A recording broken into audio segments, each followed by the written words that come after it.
shutting the door. Oh, they're shutting us in. Okay, that's our cue. Hello, everyone. Welcome to this live recording of the Strength in Numbers podcast with me, your host, Elliott Morris, and lovely co-host, David Neer. David, this is our first time meeting in person. Unbelievable, You're Elliott. exactly as tall as you look on camera.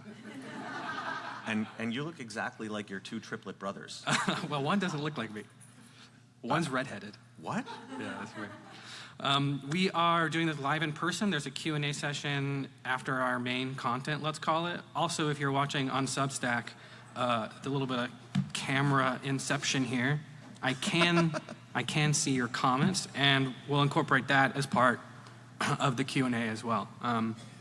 But we're both super stoked to be here. I think this is our first live recording of this podcast, and I am very surprised by the turnout, and I'm very pleased with it as well. And we're also extremely grateful to America Votes for making this happen. This was not easy, and especially thank you for allowing us to extend an invitation to Strength in Numbers podcast fans who may not have bought a badge to this conference.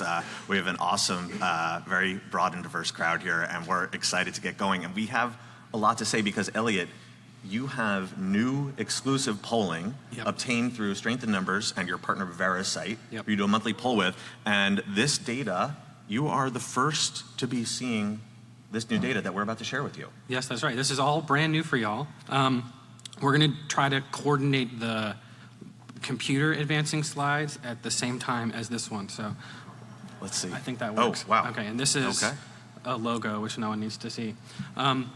So we're going to talk about new polling results, and then we'll also talk about the midterms. Obviously, it's a midterm, so the polling results are about the midterms as well.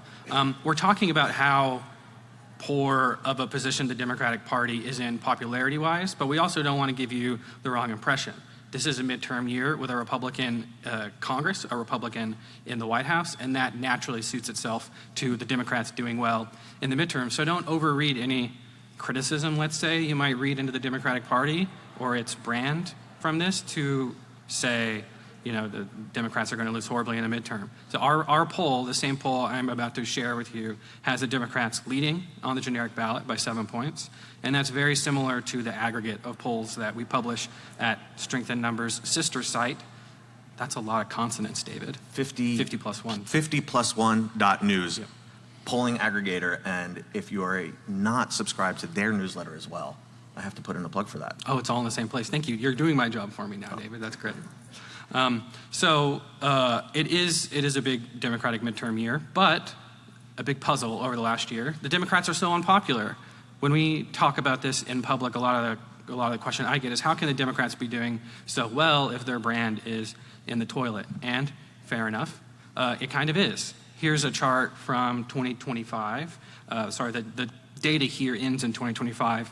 This shows the difference between the net favorability rating for the Democratic Party and the net favorability rating for the Republican Party over basically the entire modern history of recent polling on this question. This was compiled by my colleague, Mary Radcliffe, and it was on Strength in Numbers last year. So you see, the Democratic brand is at like the worst point ever. The last time it was this bad was during maybe a boost, you'd say, for the Republican Party reputation after the Iraq War. I think like immediately post 9/11. And immediately post 9/11. So that'd be a bad position. I would be nervous if I was in that position as well. And there's a lot of bad headlines about this. You go. Okay, I'll drive, David. Some of these are by the outlets you'd expect. The Wall Street Journal criticizing the Democrats, like, okay, the sun came up yesterday, fine. But this is also a big part of the midterm strategy for the Republicans this year. Trump yesterday, the White House is privately strategizing that they'll just lean in on Democrats are bad as their midterm strategy. So, like, if that's true, we should probably get to the bottom of it. We should probably try to understand this from a journalistic angle and from a party activism angle. We'd also want to know why this is the case. But I'm also here to tell you, it don't matter none. Favorability ratings, who cares about this? Wait, hold on, go back to that last slide. This is highly technical analysis here, Elliott. Oh, sorry, this is my South Texas analysis, David. It don't matter none.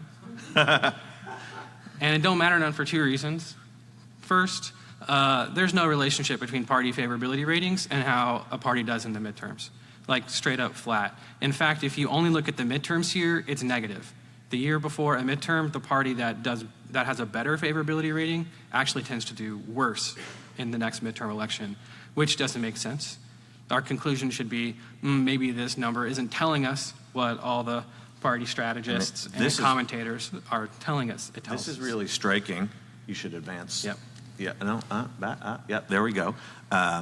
That bottom right number, Elliott, is really, really striking to me because it's 2014 and it shows that Democrats had a huge advantage on party favorability. David, what happened in 2024? Big Democratic blowout, right? 2014. 2014? Yes. Right. Huge Democratic blowout in an alternate universe. Democrats got their butts kicked that year, despite people telling pollsters we like the Democratic Party better. And to me, that says, wow, we really maybe should not put too much stock into what people are saying about their views of the parties. Yeah, so first, it's not predictive, and second, again, Democrats are doing well on the generic ballot. So if you care about the electoral stakes here, you're trying to translate these favorability ratings to electoral outcomes, frankly, you're going to have a bad time if you're using stuff like this. And I guess there's a third reason that I forgot. The third reason is the midterms tend to move toward the party out of power over time. So it is only April. Things historically get worse for the Republican Party, in this case the party in power, between April and November by about 5 points. So going back to 1946, this graphic is from a paper by Chris Vlesion and Robert Erickson, two political scientists, showing Democrats, when they're in power, tend to gain ground, and when tend to lose ground, and when Republicans are in power, they tend to gain ground. I told Elliott that this chart was inscrutable. And I had about as good a time explaining it live as I did explaining it to you. But no, I think that makes a lot of sense. And so what you're saying is that if Democrats are at +5 on the generic congressional ballot, which is what your aggregate showed on that previous slide, you're saying that we can expect Democrats' numbers to improve by 5 points by November, so getting up to about +10 on the generic ballot? Yeah. And that would be a huge number and would definitely be enough to return Democrats to the House, and it would also indicate Democratic wins at many, many other levels of the ballot as well. I mean, and there's very little chance Republicans hold the House, but we'll talk about that in a minute anyway. Okay, but maybe there are some votes left on the table. Okay, so yeah, good year for Democrats, but there's a lot of dissatisfaction.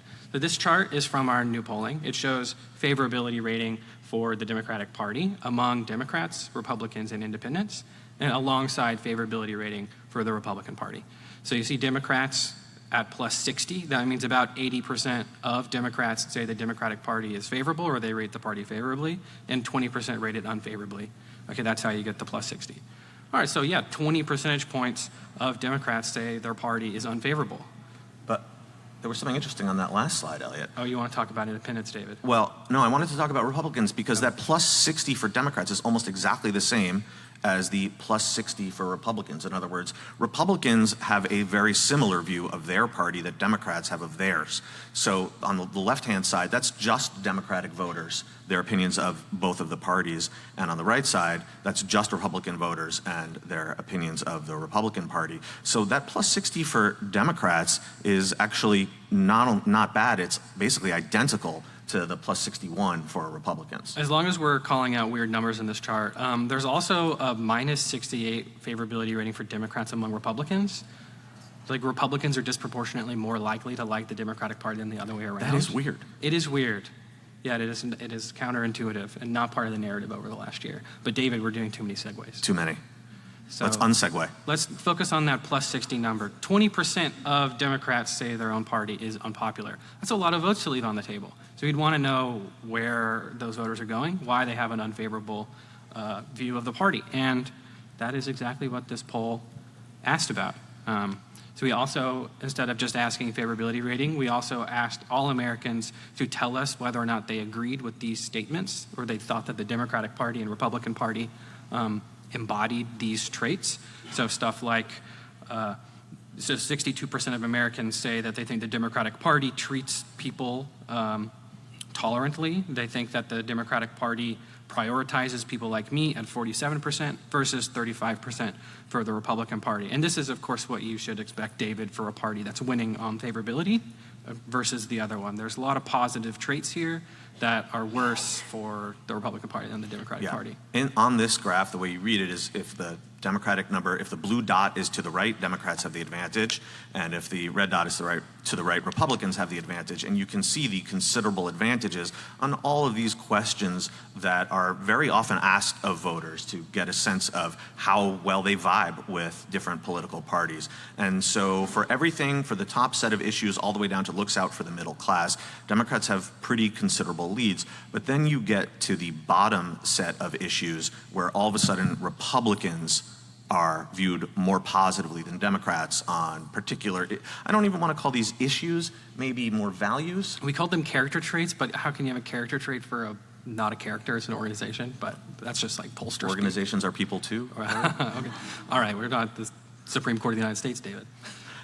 So Democratic Party Not yet. does worse if we have our way. Yeah, Democratic Party does worse on stuff like getting things done, having a clear message, and having strong leadership. That's the real takeaway from here. If you're looking for things where the Republican Party is stronger than the Democrats, it's feeling of strength, it's perception of strength.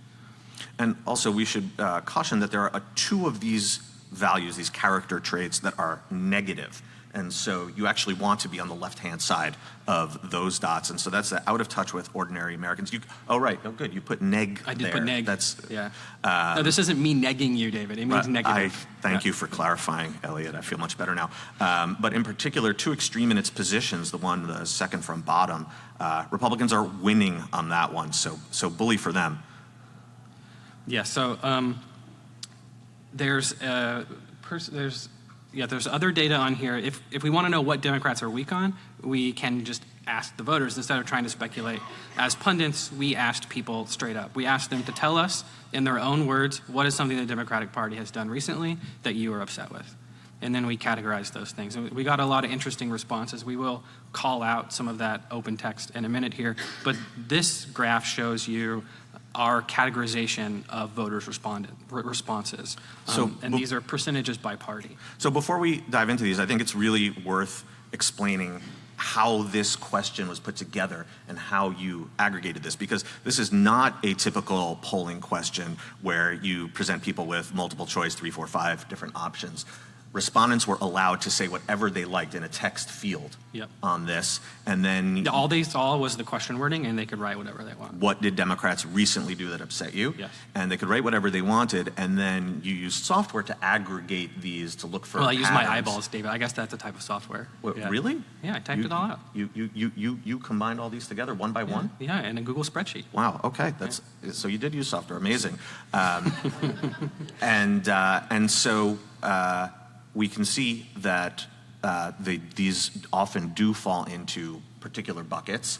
And the top bucket is that Democrat on the left, once again, we've broken this out by party. So the left-hand set of columns are how what Democratic, self-identified Democrats responded to this question. And the number one thing that they said, you will not be surprised, is that they perceive Democrats as being too weak or not fighting enough. 30%, almost a third, said that that was their biggest thing that upset them about Democrats. And if you look at the responses too in the group that I've categorized as ACA and DHS shutdowns, this is mostly Democrats criticizing the party for, in their words, caving or giving into Republicans' demands. I mean, your mileage may vary on your interpretation of that. That's just what voters told us in our survey. So if you add those two together, that's about 46% of the poll saying they have complaints, or of the Democrats in the poll saying they have complaints against the party for being too weak. And there's the other bars on here that are very high are stuff like the party has poor messaging. That's something people told us, or the strategy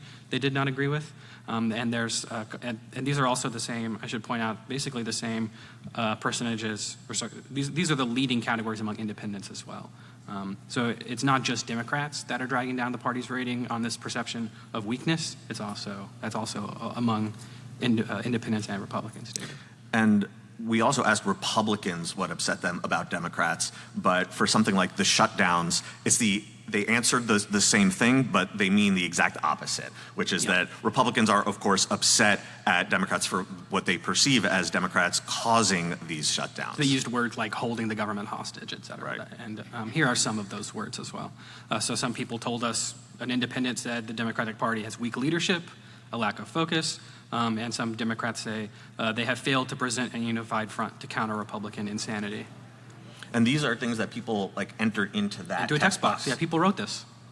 People wrote it out for us. I mean, this is one of the beauties of online polling. I'll just say it by way of segue. You can just let people talk to you, write to you. Yeah, you couldn't really do this. I mean, it would be a lot more awkward with a traditional phone poll. It would just be expensive, yeah. I mean, you'd have to be like transcribing and having people sit there and listen to someone rant for who knows how long. Yeah. Yeah. I mean, some of these are pretty long. These are the shorter ones. Okay, so Democratic Party leadership problem. Just by way of anecdote, this is the same thing we saw last year in a YouGov poll on this question, asking for favorability ratings for leading figures and organizations. Again, organizations are not people, apparently. So most popular figure in American politics, according to YouGov, Bernie Sanders. Least popular figure in American politics, the Democratic Party / Chuck Schumer. So there's other data also suggesting there's a leadership problem for the Democrats as well. That's not just our survey, and it's not just our coding of the answers. Okay, so despite that bad rating, can the Democrats still win? We're going to say probably, and we have data on that as well. So, David, we asked a special question in our survey this year, or this month. We asked, thinking about the Democratic Party ahead of the 2026 elections, which of the following best describes your view? And people were presented with the options you see on the left. They were presented with, I support what the Democrats are doing, and I will vote for them.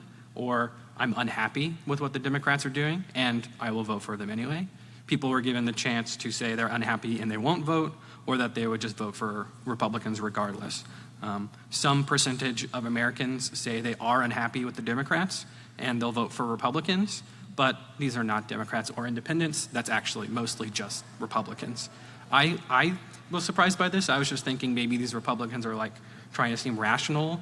Like people aren't going to tell you they're a partisan if you ask them. Right. It has negatively valenced in American politics, we'd say. So that's what I think is going on with this. Yeah, we should. With that fourth bar. So we should spend some time on this chart because I think this is really, really illuminating. Once again, we've broken out the responses to that last question, asking people, you're going to vote for the Dems and you support them, you're going to vote for Dems even though you're unhappy with them. We've broken them out by party. And of course, we've got the self-identified Democratic responses on the left. And as you can see, more than half say they support Dems and are happy to vote for them, and a good chunk, 31%, are unhappy with the Democrats but still plan to vote for them. The next few boxes, I think, are really revealing because the percentages of self-identified Democrats who say that they will not vote for the Democratic Party are really, really low. And I think that's worth emphasizing. Elliott, when you and I were chatting before prepping for this session, you said, there's like the blue sky trend of seeing so much unhappiness with the Democratic Party, and I'm not saying it's unjustified. There are many, many good reasons to be unhappy with. But it's only 1%. Democrats, right. But in terms of actual vote, we're talking about such a tiny percentage. I mean, I think that the 2% of people who claim to be Democrats are unhappy with the Democrats and say they'll vote for Republicans are probably messing with the poll. I mean, there's always some tiny number of people who are just, not offering sincere responses. But 1% of self-identified Democrats are saying that they're so miserable with the Democrats, or that the Democrats have behaved so miserably, according to them, that they will not vote. And you don't want to leave any votes on the table, but it's pretty hard to get smaller than 1%, Elliott. Yeah, and there is 2 more percent that say they're unhappy with the Democrats and they'll vote for Republicans because of that, but we're still talking about, 4%, less than 4% of the electorate. That's less than the percent who just said, I don't know, when we asked them this question. But maybe we should talk about the independents as well, because there could be more votes left on the table there. Yeah, I mean, we are in this poll at D+7. So remember, this for poll the generic for ballot. The generic ballot. So what you should expect is that independents will favor the Democrats. That's how you get a number like that. And fair enough, independents are pretty soft supporters of the Democratic Party here. 19% of them say they love the Democrats and they're going to vote for them, and 16% say they're unhappy, but maybe the Democratic Party in their mind is less than the Republican Party, or less bad, I mean. David, this is all just polling. Just polling, Elliott. Oh, come on, how dare David. you be so dismissive? I can't believe I said that. David, there are strength in numbers. Let's just say it out loud, right? But we always like other signals that validate the polls too. David, could you talk us through all the great work the down ballot is doing on special elections, maybe? I would love to, Elliott. Thank you for that wonderful, totally unexpected setup. The generic congressional ballot, we like to talk about it a lot because studies have shown that it has a lot of predictive power early on. There are other tools that become more useful later in the cycle. I know for us political junkies, us sickos, that the election cycle feels like it's been dragging on forever. But for most Americans, they have not even come close to tuning in and won't for many more months.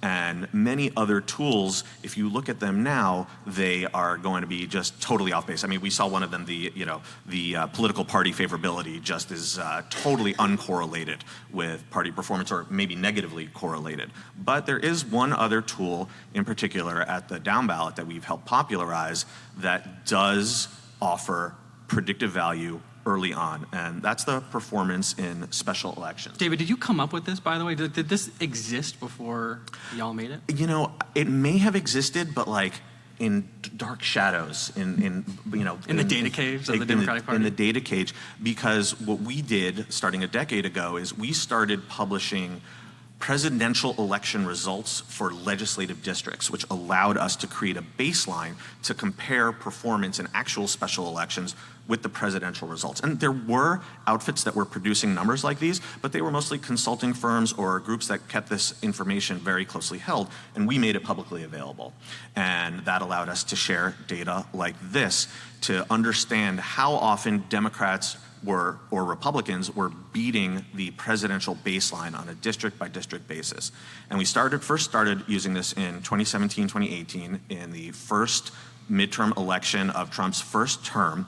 And it turned out Democrats started kicking ass very hard, very quickly. This chart is known as a histogram, and it shows the distribution of overperformances. And so the further to the right you go, the larger the Democratic overperformance, and the higher up you go, the number of special elections that fall into each bucket. And you can see that there were 83 total Democratic overperformances in that midterm cycle, and 35 Republican overperformances. And they're kind of scattered all over the place, but Democrats, these numbers heralded a huge midterm year for Democrats when they picked up 40 seats in the House and won many elections at many other levels of the ballot. Is 40 seats a lot, David? Is that a lot? I think it would be enough to cover the 4-seat margin that Democrats currently need in. I'm not good at math, but that seems right to me. Man, I thought this was strength in numbers. Okay, no, it's not strength in math, David. So let's look at the current cycle. This is now. And two things stand out. First off, there is a greater frequency of Democratic overperformances. Now, I want to stress it's not an apples-to-apples comparison, in particular because Hillary Clinton in 2016 won the national popular vote by 1.5 points. Kamala Harris lost the national popular vote by about that amount. So it's easier to overperform the Kamala Harris numbers just because they were lower. But even if you adjust for that, Democrats are still overperforming at a higher rate. And also, that distribution, Elliott, is very smooth. And this one is all jumping around. And this one almost looks like a perfect bell curve. Do you have any opinions? I think it's more like a skew normal distribution, David. I don't know. Oh my God. Normal distribution. We're is it getting Gaussian to the or killing me with nerdism section of the podcast. I think maybe it's because we're more polarized, so you get more over performances that are closer in towards zero than those that are like at -10 in the 2018 cycle. But I have no statistical insight here. Well, it's an interesting phenomenon. Please don't ask us any questions about it in the Q&A because we're not prepared to answer. It's got fat tails, David, so it's not a bell curve. So what is this telling us for 2026? He's just going to skip over the fat tails thing. Yeah, I'm okay. not going to. All right. I'm not going to Okay. validate you on that one. All right. This is a scatter plot of every single special election. We've had more than 100 so far this cycle. And this is very data dense, it's very crowded, but the important takeaway here is that if a dot is above that diagonal purple line, Democrats have overperformed, and if a dot is below, Republicans have overperformed. It's another way of looking at that distribution chart we saw just a moment ago. And we've also highlighted the congressional races in this chart. And the reason why we've done that is because sometimes it's a very understandable objection to these special elections. People say, well, these are small, they're low turnout. Some of these races have had enormous turnout. In particular, there was the Tennessee 7 special election that folks may recall last December. And the Democratic candidate there, Afton Bain, outperformed by about 13 points. Which dot? Can we highlight that particular dot? I don't know. But it's that it's one of the dots in the bottom quadrant. And that race had midterm turnout. The number of voters who showed up for that special election in December, right after Thanksgiving, was the same as it was in 2022. David, I think it's that dot at X minus 10 and Y minus 20. That's clocking for you? Yeah. No, I think that's right. And so we've seen these special elections in rural districts and urban districts, low turnout races, higher turnout races, heavily black districts, heavily Latino districts, in really every corner of the country. And we think that they are representative when you take them in aggregate, when you don't just cherry pick particular elections. And we have data to back that up, that they actually are predictive when you lump them all together. Ooh, let's see that. Another very data-heavy chart, Elliot. Would you call this like a snake graph? They look like snakes to me. Maybe a spaghetti chart? Okay, noodles just on there. That's a lot tastier. Weren't we talking about spaghetti charts last week? This is the joke from last podcast. How about I think this one's better for what you're talking about in terms of predictive power. So this shows what we would expect the political environment to be based on the special elections. That's the orange dots. And then the purple dots are the actual results of the national vote for the House in that election. In other words, all 435 races aggregated together, what the actual national House popular vote is. And as you can see, there has historically been a very close correlation between what we can expect in those orange dots versus what actually happens in the purple dots. However, as you can also see, 2024 was a really big miss. And in fact, it looks like the misses are getting bigger over time. And if you were looking just at the special elections in 2024, you would have been badly mistaken, because you would have thought that Democrats were about to do very well. And my take on this, well, Elliot, I'm curious, what do you have a take on this?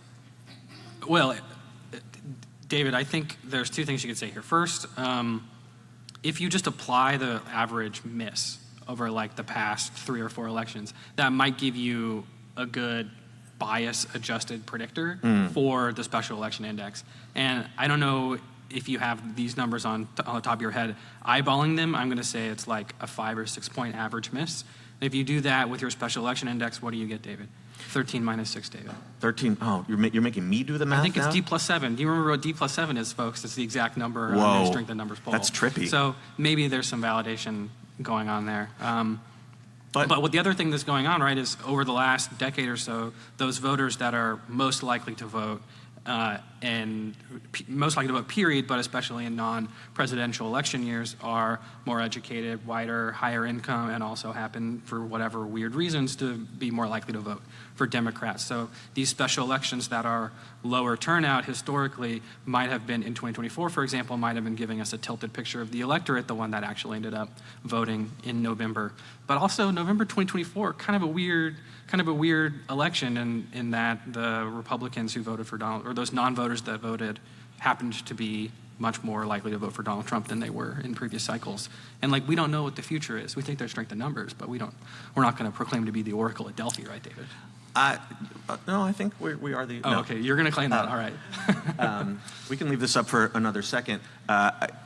Donald Trump did seem to have this remarkable and unusual power to draw voters out to the polls that were missed in many cases by pollsters and folks who are just pretty disaffected with the political process and don't typically vote.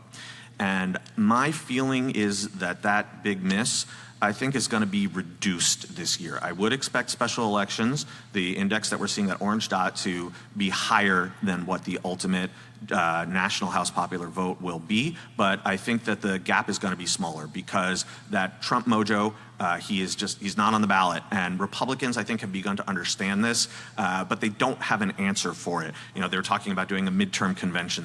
There have been articles saying that Trump is going to run a presidential type campaign. If anything, that might hurt them more this year, given Trump's incredible unpopularity. But I think that it's possible that we will. Well, I also don't think he has the juice for a presidential type of campaign anymore. The juice. Just watching him, yeah, I don't think he's got the juice, David. The personal The energy. I don't think he could do it. Yeah, no, I think that's probably right too. But that might actually be good for them if he stays more at home. I don't know. Okay, we're not going to talk about the morbidity tables up here, David. We got one question in the online chat, which I just want to get to before we move on. And this was a question from a user named Esker. They asked if the political environment has changed the way you would have expected it based on historical patterns over the last year or so. So that first couple of slides, Democrats typically do better over the course of the election.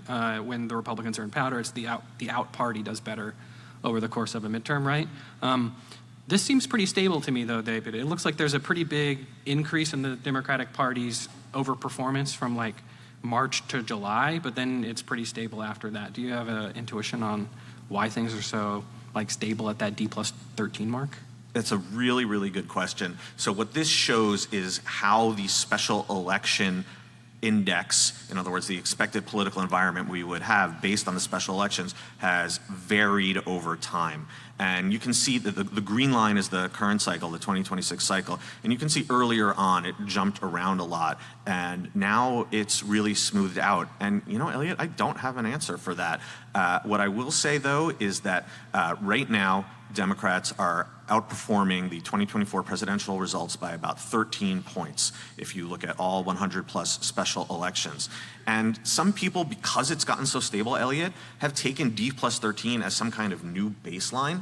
And so when a special election happens and a Democrat overperforms by 9 points, 10 points, I saw this on your Blue Sky. Yeah, people are like, oh, it's only 11 points. Right, David. I'm like, no, that's not how it works. If Democrats were to overperform by only 10 points instead of 13 points, that would still be... They win the popular vote by 8.5, 9 points. Yeah, a blowout election. So I really wouldn't read anything into that. You know, we have seen, if you look at some of these other lines here from different cycles, similar levels of stability. This one is a little unusual because we've had so many special elections. But yeah, I wouldn't read anything into that. I have another answer, and at risk of giving everyone vertigo, we're going to go back to one of the very first slides. This is the slide of how the generic ballot changes over time historically. Oh my God, this one. Oh God, we're trying to find it. There we go, this one. This chart is from April to November. There's a similar chart that's from January to November, and it's basically the same. That is to say that there's typically little movement in the generic ballot between January and April. It really starts to pick up in the summer. We don't really know why this is. Maybe that's, like, we don't know empirically why this is. We have an idea, and that's because that's when people are starting to tune into the political cycle. No one's really paying attention. I mean, the sickos are, but... Wait, didn't I just say that? So you're not paying attention to me either? No. I just wanted to give more evidence for what you're saying, David. Your really insightful points. So, okay. Let's boil this all down. So just by way of happenstance, my former employer, The Economist, published their own forecasting model for the House and the Senate yesterday or two days ago. I don't know. Time's kind of a flat circle at this point, showing what I think our intuition from this data is. And that is that Democrats are very heavily favored to take the House, right? Republicans only have, what, a 4-seat advantage coming out of the last election, and now I think it's closer to 3 given vacancies.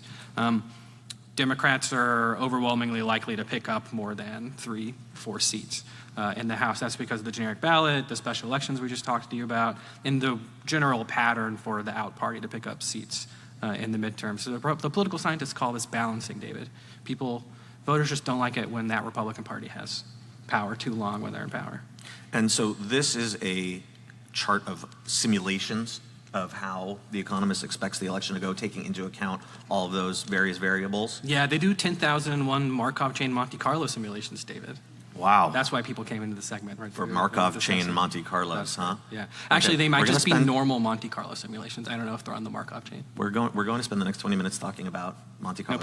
people are going to leave. So they do simulate. They simulate they predict the national environment 10,001 times. They one simulation will be, Democrats do much better than the polls, and one will be Democrats do much worse than the polls. One will be incumbency matters more for these elections in this simulation. And they're varying all of these unpredictable variables to get a sense for if our historical intuition is wrong, and we can play out what will happen if we're wrong about certain factors in the midterms. And this is the result of those simulations. I really do like the little dots. It's a little harder to see on the screen, but there's little dots inside bars. And the traditional way of showing this is you'd have probabilities on a bar chart, which I think people have a hard time understanding. So the economists put these nice little simulation circles in here. So this is a histogram again, we were It's a showing with the special histogram, but it's election also distributions. balls. Is it a A balls? ballstagram? A ballstagram? A histoball? Histoball. Oh, people call it histodot chart. Histodot. Yeah, which is also not the best name. Okay, and then this is their forecast for the Senate as well. They say the Senate is a pure toss-up. They say Democrats are likely to take Maine and North Carolina. Likelier than not, I should say. The Economist is not calling seats here. And that they're toss-ups in Alaska, Texas, Iowa, and Ohio. Those are, if Democrats get 4 of those, that would be enough for them to take back the Senate. They need 51 seats because of the tiebreaker that Republicans have. I don't know. This seems to match my intuition as well. It matches mine very much as well. In fact, we know that it matches your intuition because It's not that I wrote the model or anything that they're using, David. Wait, hold on, really? They're still using your work? We collaborated. Oh. Okay, so this Actually, matches. this model was mostly written by someone else, but it's But neither here nor there. But before The Economist even published this on a recent episode of the Strength in Numbers podcast, you said your prediction was right now 50-50. I'm pretty sure I did say that out loud. You did say that and out I felt loud. a little uncomfortable, and it's nice to be validated by the Brits. Okay, that's it for this segment of the show. We do have some questions in the chat, but I'd love to get questions Yes, from the room please. first. I don't know what our procedure is for questions in the room. We have mic runners, Nice. and we got a lot of hands. Start here. Ashley, Yeah, our Ashley, we'll let lovely you, mic runner. Oh, perfect. Thank you.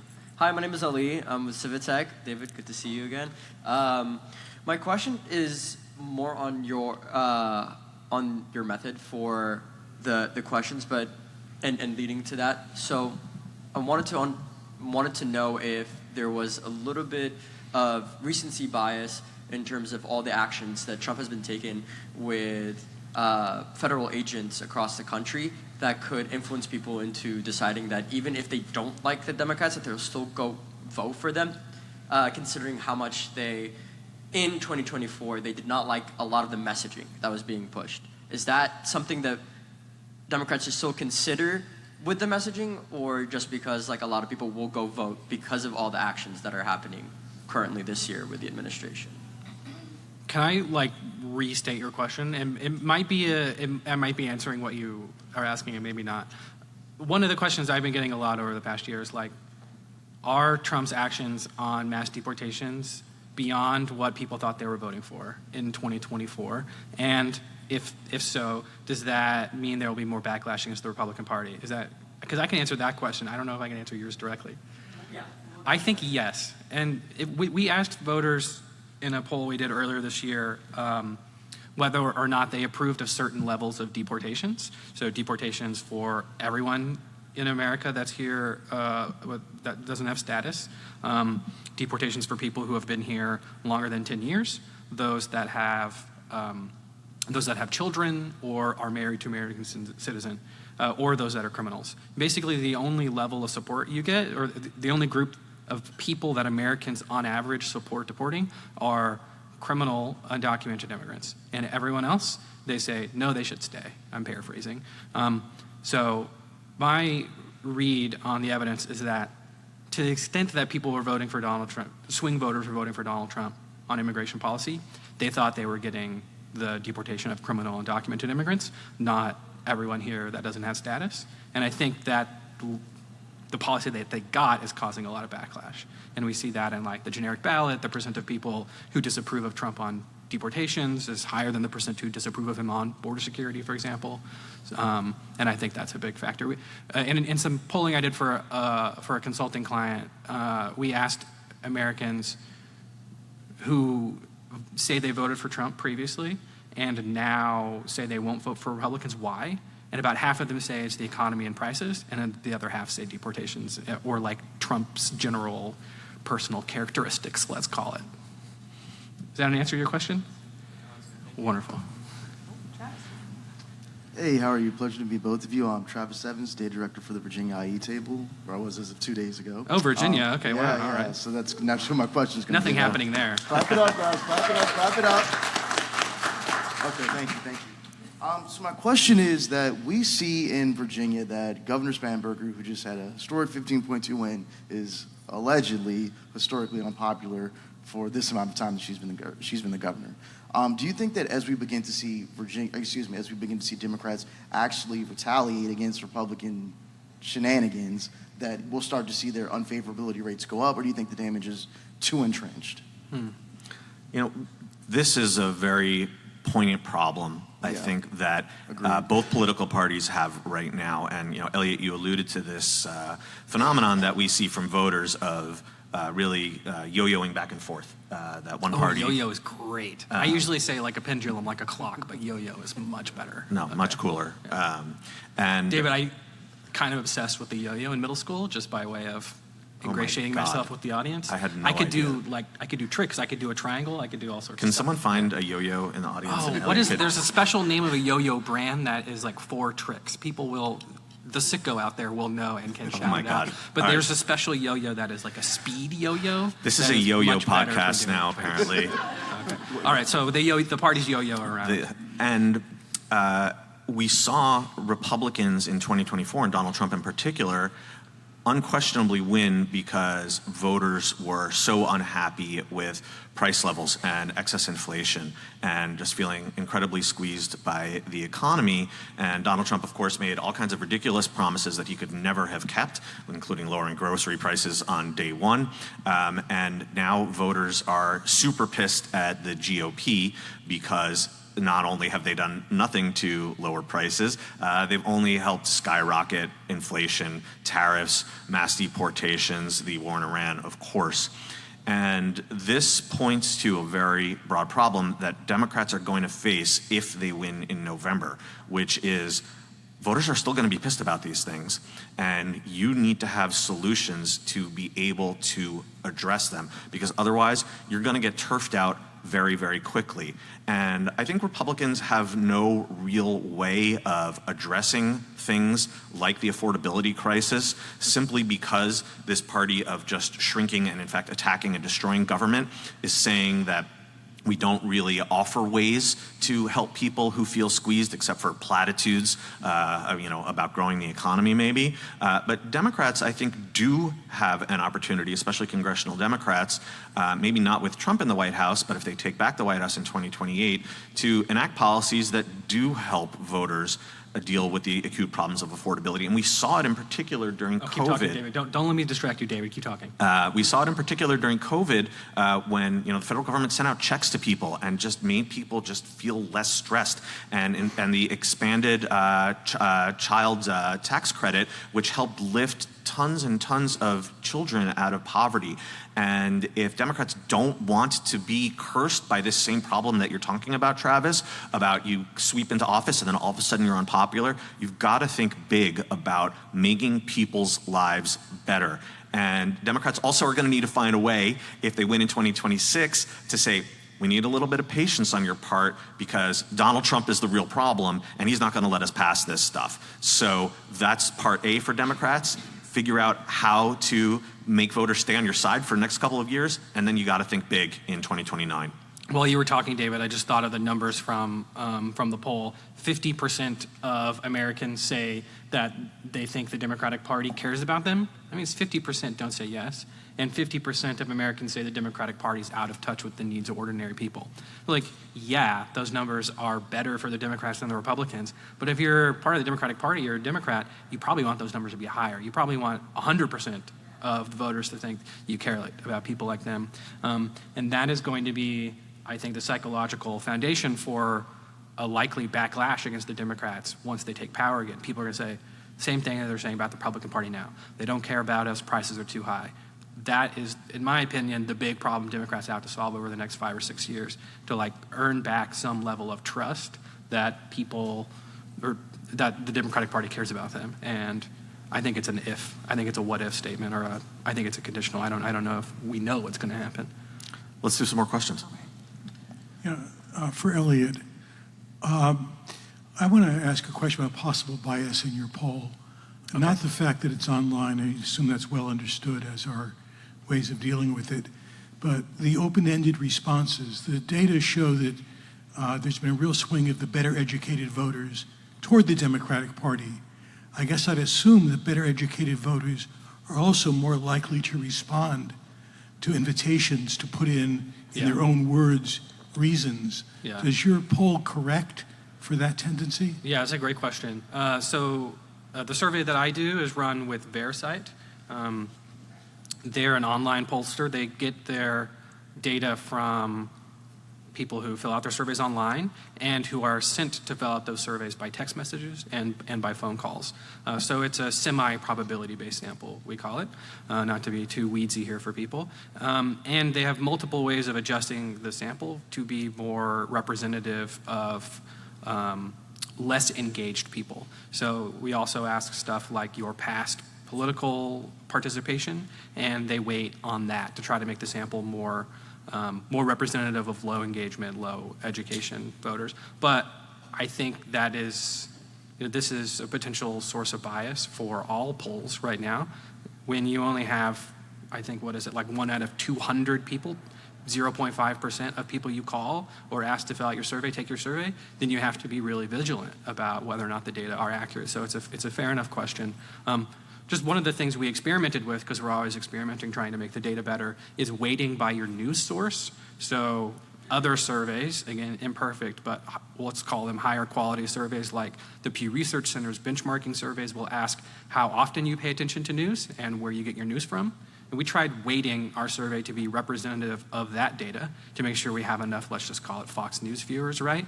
The results don't change at all. So I think this is just something we have to constantly be asking about. But right now, I don't see any red flags. It's a good question. I can't believe you just used data as a plural. That must be your economist training. Uh-oh. Did I say data R? You said data oh, R. Oh, crap. Okay. It's against the Strength in Numbers style guide. Okay. Hi, this is Emir from Work in America. You've kind of started answering some of my question in the last answer, but I was wondering, like, how much are demographics taken into account with this poll? Like, Black Americans, Latino, Asian Americans? Because honestly, like from my point of view, the favorability specifically, like it's hard for me to believe that that's only at 20% if you ask minorities. So I was wondering what are your thoughts or how is that taken into account? Yeah, the crosstabs, I don't have data by like the numbers by demographics memorized, but the crosstabs are online and I can send them to you or you can find them. But it's, the survey is weighted to be representative by demographics as well. Maybe I'm misunderstanding your question, but well, so are you try to dig into that? We don't have it like right in front of us, but were you seeing different levels or higher levels of dissatisfaction with the Democratic Party among particular demographic groups? David, keep talking while I pull up the crosstabs. I'm going to entertain you with yo-yo tricks while we wait. Nice. I'm never going to live that down. I forgot we're in public, too.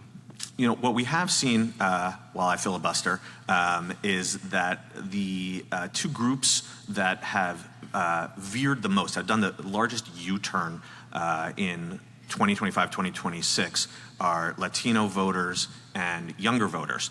Greg Spee, the president of America Votes, put up a great graphic and presentation the other day highlighting some New York Times analysis that showed that these are two demographics that prior to 2024 had largely supported Democrats and then moved sharply in Trump's direction, and now in most cases have moved even more sharply back against Trump. And a lot of these overperformances that we've seen in special elections, but not just special elections, other elections as well, have come because younger voters and Latino voters have decided that Trump wasn't the answer, and now they want to punish the GOP. But I have to emphasize, and this is something we've spoken about on the Strength in Numbers podcast before, attitudes towards Donald Trump, attitudes towards the Democratic Party aren't necessarily directly predictive of vote intention, because, Elliott, you're polling this new poll,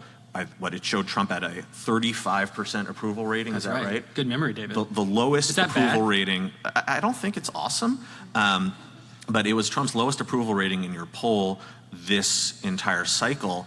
And yet, so Trump is at minus 25, minus 30 on his approval rating, but Democrats are only at plus 7 on the generic congressional ballot. So there are still lots of people who are happy to say might be there are still lots of people willing to say that they don't like Donald Trump, they don't approve of Donald Trump, but that they are still going to vote for Republicans in November.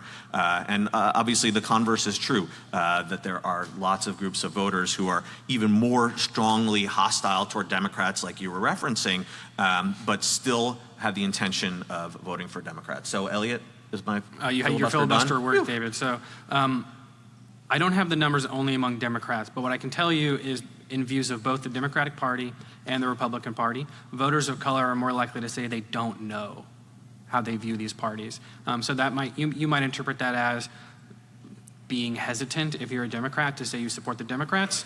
Or, I mean, our recent history of elections is that Donald Trump won a lot of voters that were on the fence with how they viewed the parties, maybe the so-called double haters as well. 15% of black voters in our poll said they don't know how they feel about the Republican Party. So if you're doing some comparative math on views of the Democrats and Republicans, I'd say, yeah, white voters are more locked in, and non-white voters are more up for grabs at the very least. And then we can dig into the party, just the Democratic numbers on these races and the favorability rating as well. It's a good question. Hi, Alexandra. I'm curious if you have done an overlay of spending with both special elections and general elections. I'm worried that Democrats have been kind of at parity, if not an outright advantage, the last few cycles, and that could get dwarfed dramatically this cycle. I don't think I've seen that. Big fangirl. Think I would have seen it if you had done it. But I'm interested to see if that is something that you could look at. Actually, I had a little bit of a hard time hearing Alexandra's question. Could you just restate that real quick? Overlay of spending with special elections and general, and what impact one side or the other having a dramatic spending advantage might, how that might impact what we're seeing in just the pure data. This is an excellent question about spending in special elections. And what I will say is that the regimes for reporting campaign finance data vary so much state by state. And there are so many different rules and literally 50 different websites, and tracking this information for spending in special elections is almost impossible. You would need a very large team of very dedicated nerds sifting through and cleaning tons and tons of data. And there's also some spending data that never gets recorded anywhere because it's done by 501c4s or nonprofits that don't actually have to file campaign finance reports. There's lots of confounds and bogeys here. But what I will say is that in a lot of these special elections where Democrats have overperformed, they've managed to do so despite getting outspent. We saw it in particular, we had some recent Florida special elections where Democrats flipped 2 seats, including the one around Mar-a-Lago, that literally includes Mar-a-Lago in it, and then another district in the Tampa Bay area broadly, and Democrats really got outspent, especially in the Tampa area election.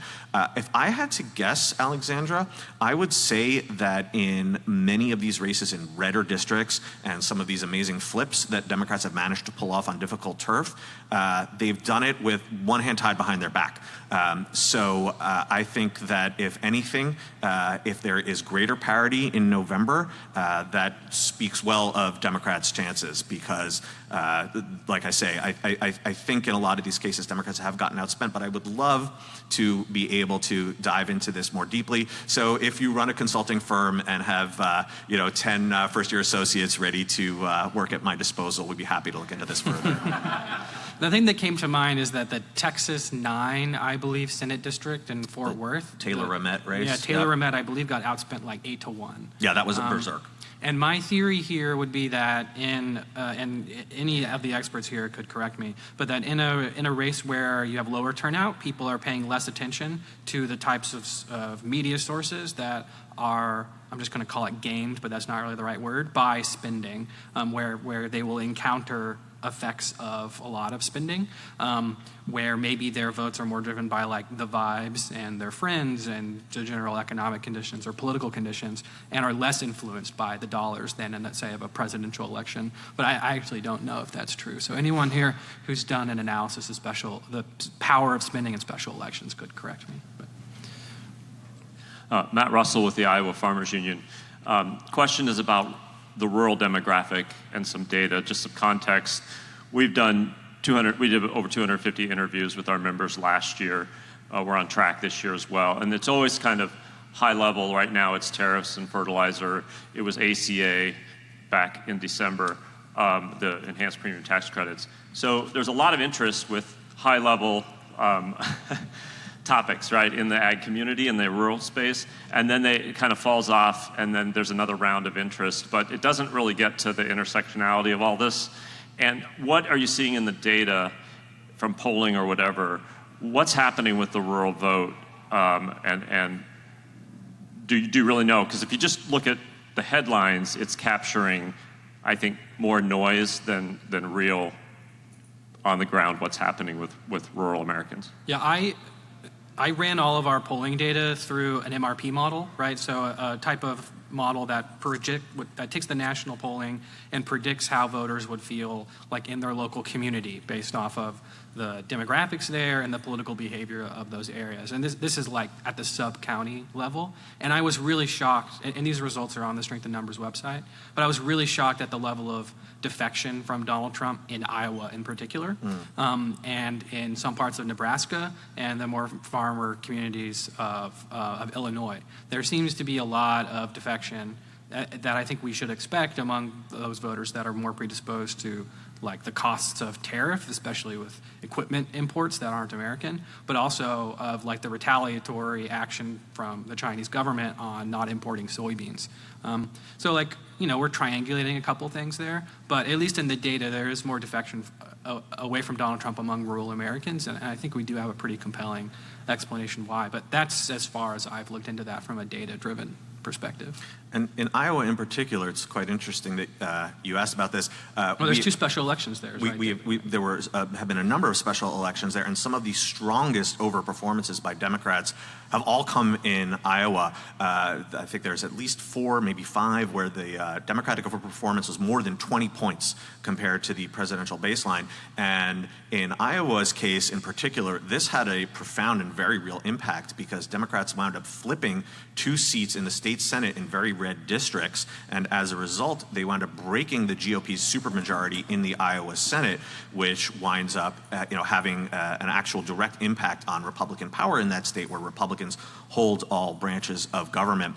And I've been particularly curious about Iowa because you also have a number of very important races there for governor, for the U.S. Senate, for 3 House districts, and at other levels of the ballot as well, and some very strong Democratic recruits in Iowa. So I'll be really curious to see if Iowa winds up still being an outlier like that in a positive way for Democrats in November. Hi there. My name is Willis. I'm a big fan of both of you, so thank you so much for coming. My question is, and this was highlighted in the presentation today, whether the Democrats' the negative net favorability rating, the Democratic Party's net favorability rating will weigh them down in terms of being able to capture seats in the House in November. Do you think that will have an impact? Our polling suggests the voters who view the Democratic Party unfavorably are still plurality voting for Democrats. It's like 41-35 divide. But that's like 35% of that category that could still vote for Democrats, right? So, they might still win by a large margin. They might still take back the Senate. But of course, if you improve your image, you're going to do better. So, yes, but will it matter, I guess, is kind of the question. I don't think the result of the midterm is going to be decided by the Democratic Party's favorability rating. But if they have a better favorability rating, they will still do a little bit better. Yeah, I think the Democratic Party should still focus on getting the percent of Americans who say the Democratic Party empathizes with working people up. That would be a good thing. You should just do that in general. Yeah. Do we have any more questions? Yeah, we got some in the back. I was trying to get my fellow data director over here. You're getting your steps in today, actually. Hi, my name is Adrienne March. I'm with Altum Insight, and I have a question about sentiment research in general. What would you say is the most challenging part about research that makes it difficult to gauge some of the spectrums across decades or even years, that making apples to apples is very difficult to compare? Oh, man, that is just a great question. Well, we live in a time of extremely negative vibes on basically everything.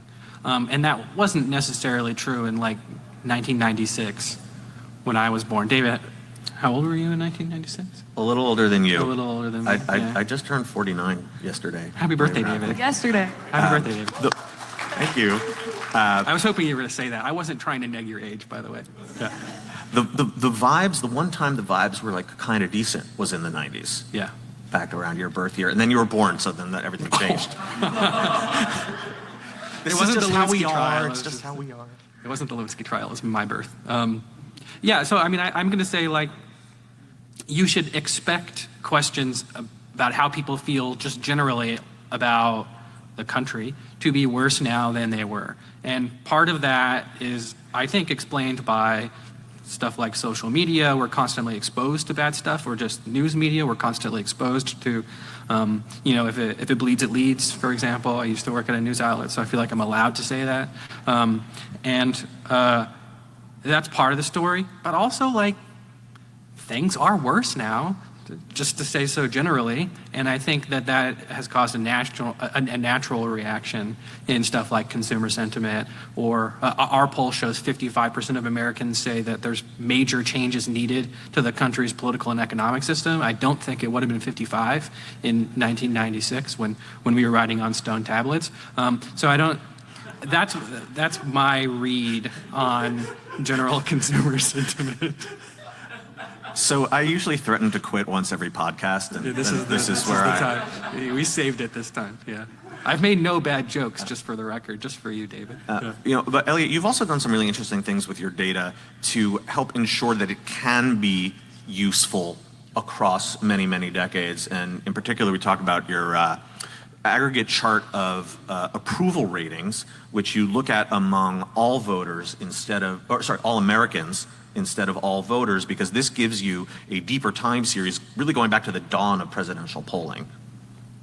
And voters are much less likely, if I'm picking up on your lead in here. Let's see. Americans are less likely to say they view any president well, or very strongly favorable, or strongly approve, than they were in 1960 even.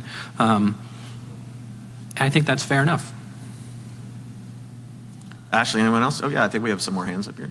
Hello, I am Alex of the Redistricting Action Fund. I noticed in your poll that roughly 24 to 25% of independents were undecided, and another 25% were planning on not voting. Were these independents ever pushed in your poll or pressed? Yeah, all of the horse race numbers in the poll are Well, that's not true. Our generic ballot is pushed. So if you're looking for a very good measurement of a horse race, I would go there. So we ask people first, are you going to vote for Democrats, Republicans, or do you not know?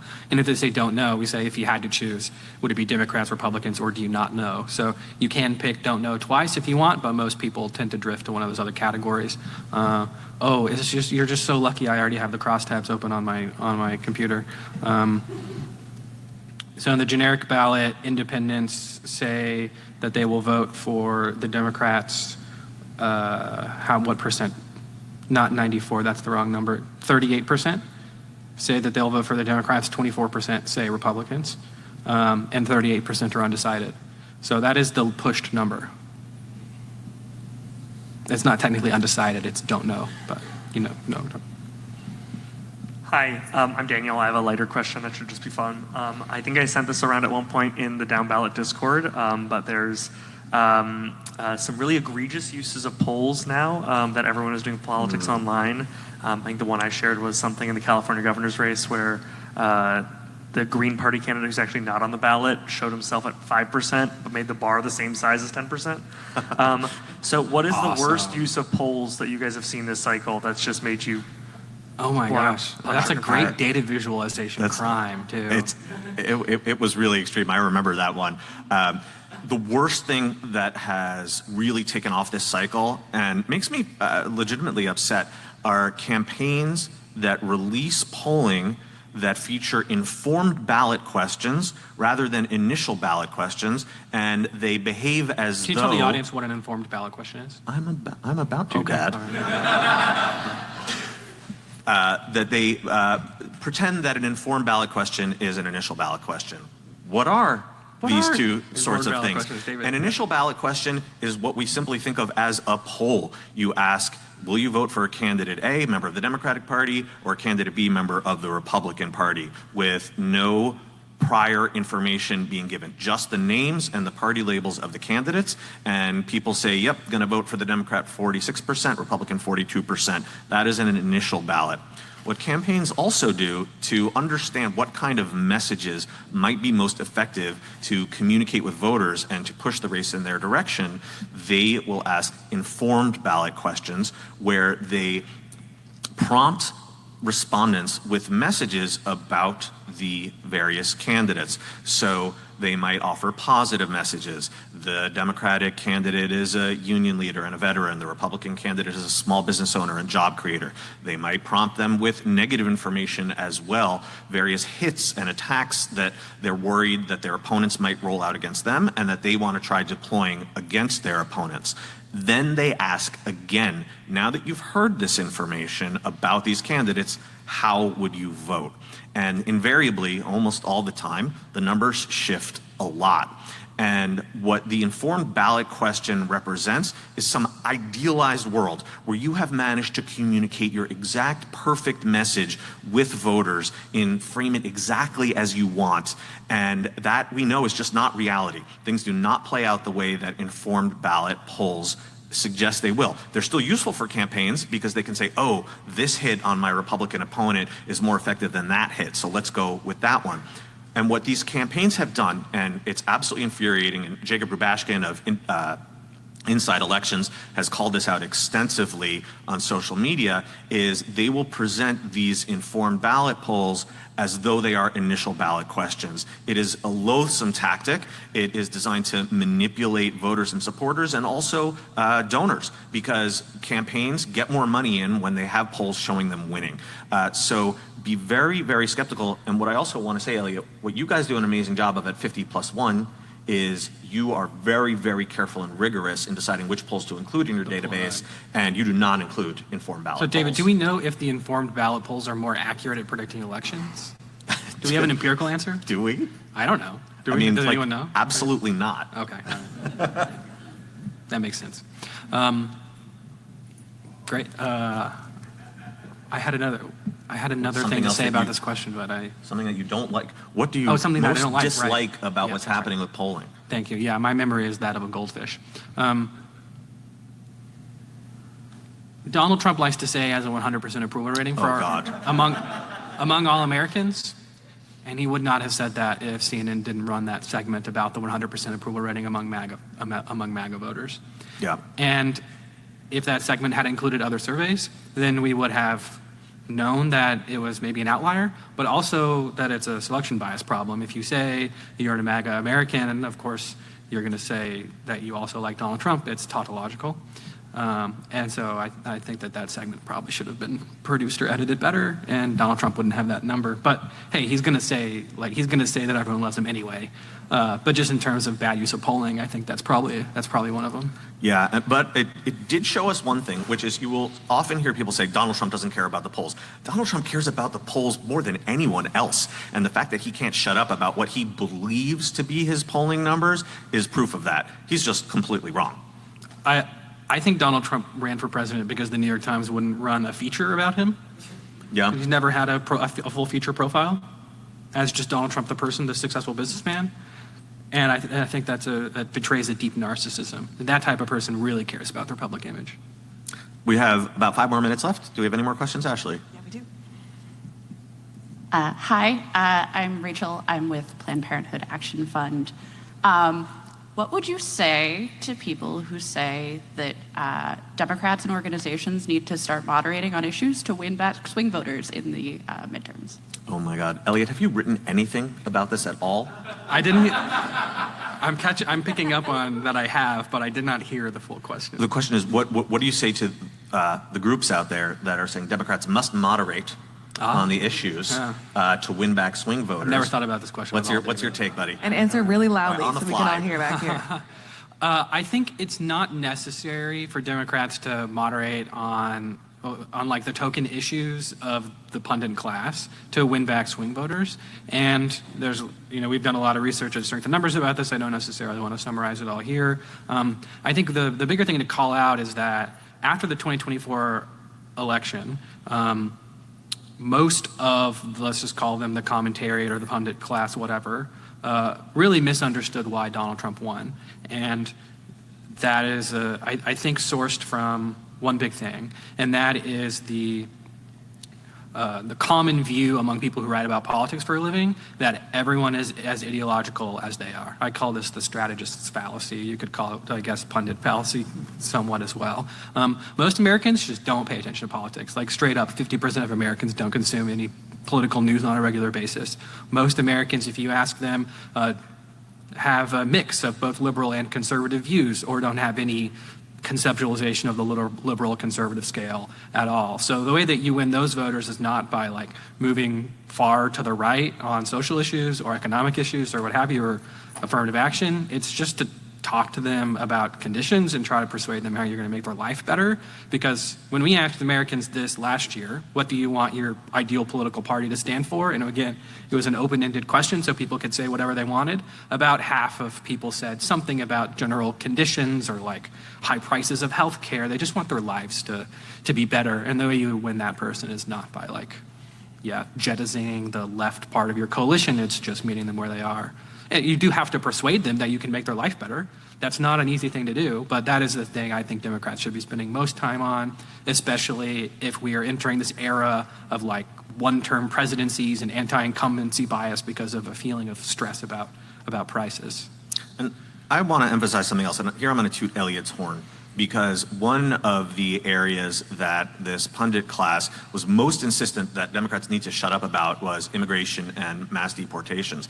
And that turned out to be exactly wrong as shown by the data, because when Democrats did start loudly objecting to Trump's mass deportations, and in particular when Maryland Senator Chris Van Hollen made the Kilmar Abrego Garcia story front and center news, what we immediately saw was a sharp drop in Trump's numbers on the areas where he had been most strong in the past on immigration and other related questions. And then when Democrats took their foot off the gas and stopped talking about it as much, then Trump's numbers sort of improved a bit, or at least flatlined. As immigration has been back in the news, Trump's standing on all of these issues has gotten worse. Even on border security, his numbers have dropped. And so the problem with the pundit class is that I feel that the kind of pundits you're calling out here, they just simply don't want to update their beliefs. That their priors, David? Man, I told you not to use that word. That they become really ideologues for their particular cause. And I want to say, Elliott, if the data had shown something else, if the data had shown that Democrats talking about immigration was actually bad for the party, you would have written about that. You wouldn't have tried to hide that. You would have been very explicit about that. But it turned out that the data showed I think I would have. The data showed the exact opposite. And you have to be willing to listen to what the data says if you want to have an accurate read on elections. And so the kind of people who are still out there braying about what Democrats need to do by moving to the right and not shutting up about immigration, they're just not looking at the data. And if they refuse to do that, then they're simply going to be wrong about 2026. Yeah, if I could just put a little more, not spin necessarily in the political sense, but follow up on this just a bit. Your question was, do Democrats need to move to the center or to become more moderate to win the next election? I think the evidence is clearly no. If your question is, will Democrats do a little bit better with swing voters if they don't talk about affirmative action as much? Like, maybe, but if that's the thing you care about, you probably care about it for other reasons than just the electoral ones. I think we have a lot of loud voices in the like strategy class of Democratic activists and workers that are Democratic Party workers that are really familiar with people in the media that have their own ideological agenda and are like kind of fitting the data into that agenda without coming at this from the real data first. What's our trying to understand the American public from a point of voter psychology and the data instead of trying to back into whatever their ideological agenda is. These questions were awesome. I really love this session. That was great. This was super, super fun. And we have to wrap up, Elliott, so why don't you play us out? Well, we have no music, but let's just say thank you all for coming in person. Thank you for tuning in on the live stream if you're on live. We will be back next Thursday recording live at 2:00 p.m. Not Tuesday, Thursday. Thursday. Oh, Elliott got it right this time. 2 p.m. Eastern. And we'd love for you to join in live on Substack or on YouTube or listen to the podcast after the fact. You already know this because you're listeners. Thank you so much. Thank you.